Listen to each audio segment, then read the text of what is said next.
Бабанов Таласқа барды. Ел андан эмнени талап кылды.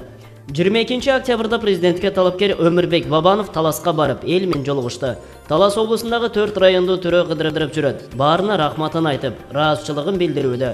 Кара Буура, Манас райондору бүтүп, учурда Бакаята районундагы эл менен жолугушууда. Андан ары Талас районуна, Талас шаарынын эли менен жолугушат. Манастын күмбөзүнө барышып, Куран окушуп, түлөө өткөрүшөт. Бабановдун жанында депутат Кенжебек Бокоев, Алиби гезитинин ээси, коомдук ишмер юрист Бабырбек Жээнбеков жана жергиликтүү аксакалдар бар.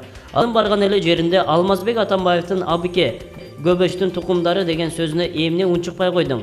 Ажоо ал сөзү үчүн Талас элинен кечирим сурашы керек. Биз талап кылабыз. Сенин унчугушуңду да талап кылабыз. Анткени биз сени сыйлап уурдалган добушка деле унчукпай койгонбуз. Утуп, каалаган адамын алып келгенден кийин унчукпай эле койбойбу?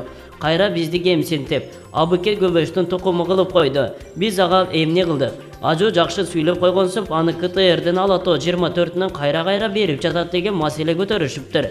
Элдин айтканы, көтөргөн маселеси туура. Ал сөз үчүн биз Алмазбек Атамбаевди сотко беребиз. Биздин сот чечпесе эл аралык сотко чейин барабыз деп Бабырбек Жээнбеков менен Кенжебек Бокоев Бабановго маселени кабыргасынан коюптур.